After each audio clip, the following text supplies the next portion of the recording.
What's going on, everybody, and welcome to the Other Side of the Firewall podcast, where we talk about the latest and greatest in cybersecurity news, as well as we highlight those movers and shakers and glass ceiling breakers, those people of color who made it to the other side of the proverbial firewall.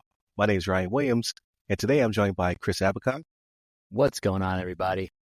And Daniel Acevedo.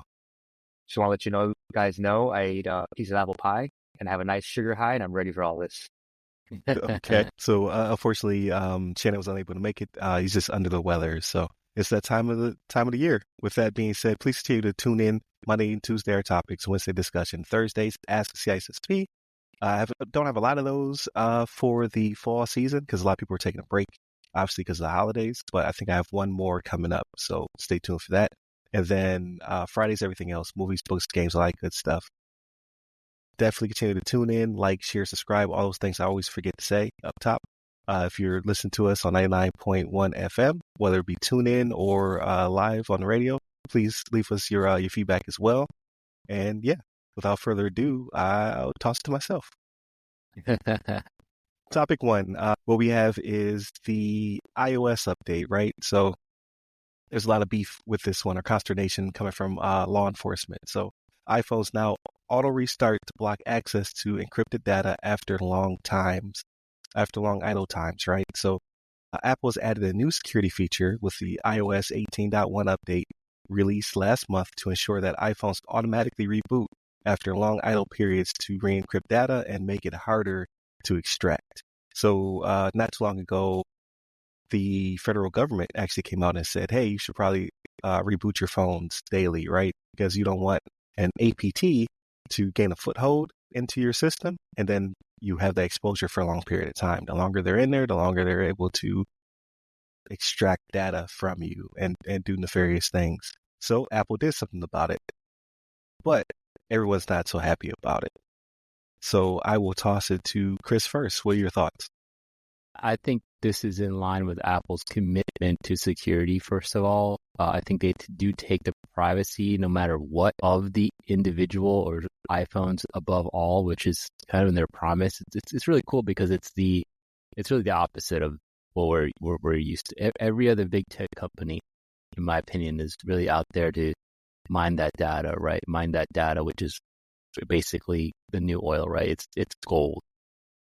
But Apple has continued to show and lead the example for protection of people's privacy, people's data, things of that nature, right? Really, when it comes to this specific topic regarding the iPhone, a lot of people just don't turn off their devices, right? Especially Mac users. Windows, just for me as a Mac user, I don't think I've ever turned off my unless it tells me to restart my actual MacBook, right? I don't actually go and actively shut it down like I would a Windows computer at the end of the day, or for my work computer, which is a Microsoft Surface. I shut that baby down on the app in the weekends. I don't want anybody to hit me up, right? That's how it is.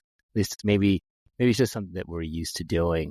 But with Apple, right, I think that them having to add this additional feature makes a lot of sense, because I think the general populace does not shut off their iPhones, right? And this takes protection for data at rest another level, right? So I think it's a fantastic move from Apple's part. But again, with law enforcement, sorry, man, it's just the way the way it is. I think if law enforcement, they probably have to work with Apple to get something done to decrypt things on a case-by-case basis, or I'm not aware of the legal proceedings that are necessary for such things, but law enforcement can, they're just going to have to figure it out, and they probably will, right? They've got smart people that work for them. What's really cool about this is, for you guys that aren't aware, every time that you log in with Face ID or your PIN or whatever, it decrypts your data. It decrypts your phone so that you can use it, right? But that same key is being utilized for one session, right? Or it's encrypted in one method, in one session when you lock it. But restarting it resets that process to where it's got to get a new decryption key and cipher and all that fancy cryptography stuff. So I think it's pretty cool. right? I've got nothing but praises for it. For me, Apple is doing a good job of protecting my data. I'm going to continue being an Apple user just because, at least from the iPhone perspective, just because there's too much with Google, like the privacy issues with Google. Apple's the way to go. And please sponsor us, Apple. Please, I'm just kidding. Yeah, if you want to be a sponsor. Yeah, that'd be nice, right? When it comes to mobile device protection, I'm all about Apple. So, Daniel, what are your thoughts? I mean, you took the words right out of my mouth. The first thing on my notes is, Apple's always been really forward-thinking in implementing security measures and whatever security they can kind of include out of the box on their devices. It's always kind of baked in. They do a good job of architecting security within their processes, procedures, and hardware. And this is just another look at that. For all the privacy advocates in the world and tinfoil hat people that love to protect their own stuff, they must be gobbling this up. They must be super happy that this is a feature from an update.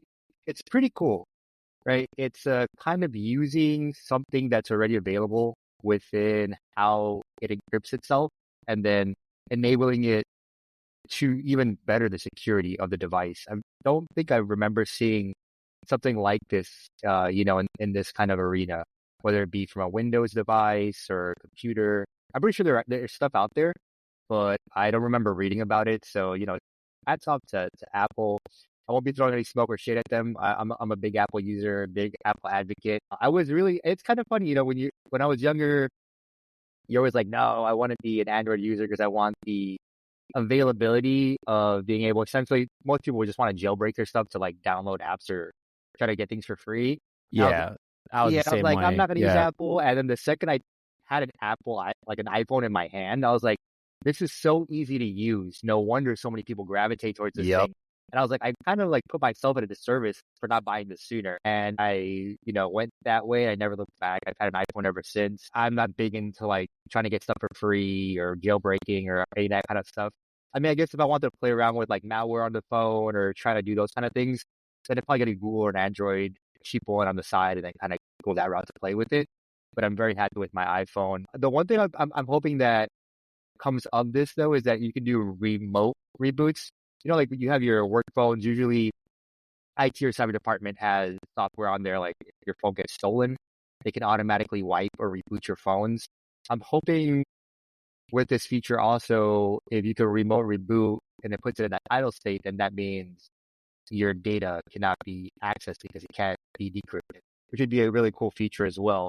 Something that's just even added on to having an iPhone.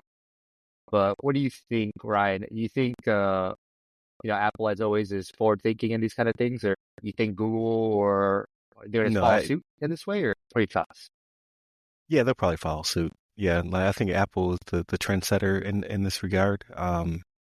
At the end of the day, I think all of the big companies want to make sure your stuff is secure and what have you. Well, they just are a little bit more lenient when it comes to the law enforcement side of the house.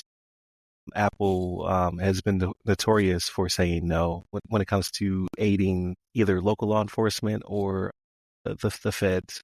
Like, hey, this suspect is deceased. Can you help us out? And Apple like, no, sorry, we cannot do, right, because it's the foot in the door. So as soon as you give them the foot in the door, then all of a sudden they have back doors and other things to your services. Not that I'm trying to hamper law enforcement, but it also works against the bad guys.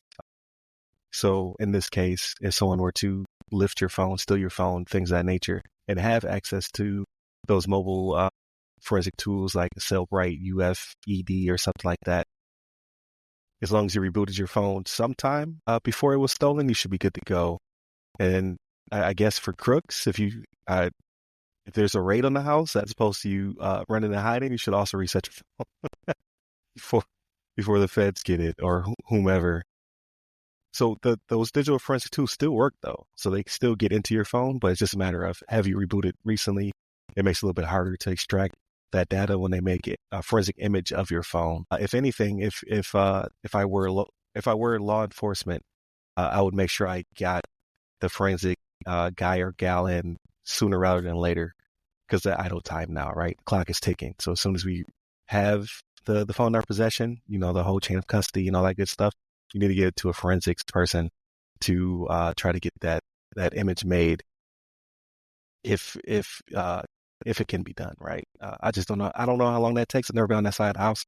I'm not a forensics guy, but you learn about it when you're trying to complete your degree, and they teach you a little bit about how digital forensics works, and chain of custody and all that good stuff, the legality behind it. So I think it's all cool.